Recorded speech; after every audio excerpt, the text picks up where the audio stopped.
علیکم ورحمۃ اللہ وبرکاتہ۔ حضرات گرامی القدر، ایز یوزول جس طرح کہ ہمیشہ ہوتا ہے، وقت بہت کم ہے، موضوع مجھے سب نے کو دے دیا ہے بات کرنے کا، اور والدین کے حقوق کے حوالے سے میں کچھ مزاج سوچ لے کر اس حوالے سے بات کروں گا۔ کوشش کروں گا جتنی اللہ نے مجھے توفیق بخشی ہے اپنے مثال کے مطابق کوشش کروں گا کہ دونوں موضوعات کو ٹچ کر کے مختصر سے وقت میں کچھ نہ کچھ بیان کر دوں۔ دعا کیجیے اللہ رب العزت جو میں بیان کروں اس پر ہم سب کو عمل کرنے کی توفیق عطا فرمائے۔ آمین۔ اب میں ڈائریکٹ موضوع کی طرف آتا ہوں۔ اللہ کے محبوب نبی نے فرمایا ان الجنت تحت اقدام الامہات، یہ بے شک یہ جو جنت ہے ماں کے قدموں کے نیچے ہے۔ یہ جو جنت ہے ماں کے قدموں کے نیچے ہے۔ یار اتنی بڑی بات سننے کے بعد میں بڑی اہم ایک بات کر کے پھر انشاءاللہ اسی کو آگے لے کے چلتا ہوں۔ آج یہ جو عورتیں، آج یہ جو مسئلات خواتین یہ کہتی ہیں عورت کی کوئی عزت نہیں، عورت کا کوئی مقام نہیں، ان سے پوچھیں کیا اسلام نے آپ کو عزت نہیں دی؟ یا اسلام نے وہی عورت تھی نا جو بیٹی پیدا ہوتی تھی ٹانگ پہ ٹانگ رکھ کے چیر دیا جاتا تھا اور مار دیا جاتا تھا، زندہ درگور کر دیا جاتا تھا۔ آج وہی بیٹی ہے، وہی ماں ہے، وہی بہن ہے، وہی عورت ہے کہ جس کے متعلق میرے سونے محبوب نبی نے فرمایا کہ اس کے قدموں کے نیچے جنت ہے۔ اور اللہ نے بھی اپنے پیار کی مثال کیسے دی؟ ویسے تو بہت سی باتیں ملتی ہیں، مثالیں ملتی ہیں، باتیں جو علماء کرام بتاتے ہیں، اس میں سے ایک مثال یہ بھی ہے کہ اللہ جو پیار کرتا ہے نا 70 ماؤں سے بڑھ کے کرتا ہے۔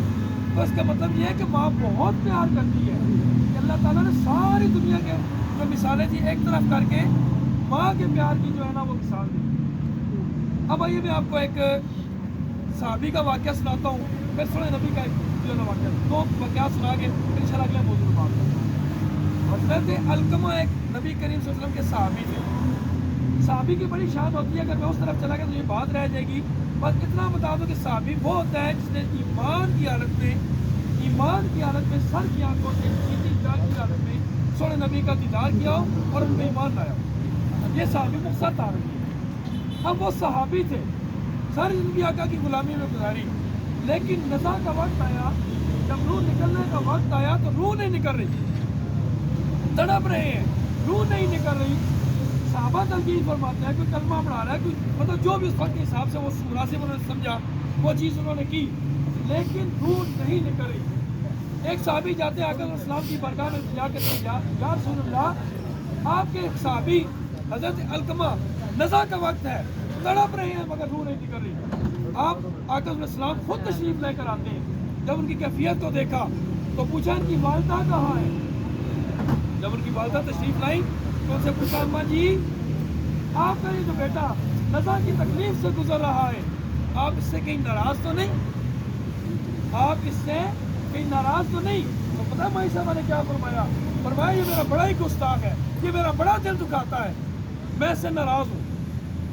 اماں جی اس کو معاف فرما دیں، اس کا روح نہیں نکل رہا۔ اماں جی نے پتہ کیا جواب دیا؟ آقا اگر آپ کا حکم ہو تو دوسری بات بھی نہیں، اگر اختیار دیتے ہیں تو پھر میں اس کو معاف نہیں کرتا۔ آپ کا حکم ہو تو دوسری بات نہیں، اختیار دیتے ہیں تو میں معاف نہیں کرتی۔ آپ نے فرمایا اگر معاف نہیں کرتی ہو تو اے میرے صحابہ جاؤ لکڑیاں لے کر آؤ اور اس کو زندہ جلاؤ۔ وہ کیا تھا؟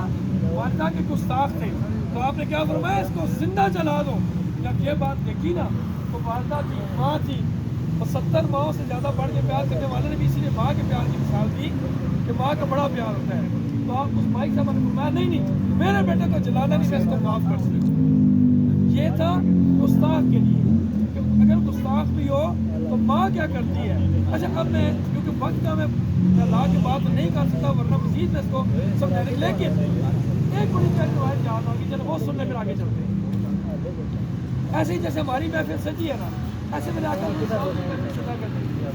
علیہ السلام تشریف فرما تھے، کچھ بیان فرما رہے تھے، صحابہ کرام بھی تشریف فرما تھے۔ اچانک مسجد نبی کے صحن سے ایک طرف میرے آقا نے جب دیکھا نا تو آقا علیہ السلام خاموشی سے تو بات منقطع کر کے یوں ہاتھ باندھ کے کھڑے ہو گئے۔ ذرا میری طرف دیکھیں، اب میرے آقا نے کیا کیا؟ یوں ہاتھ باندھ کے سر جھکا کے کھڑے ہو گئے، خاموشی اختیار ہو گئی۔ چند لمحوں بعد ایک بھائی صاحب ہوتے تھے تشریف لائیں،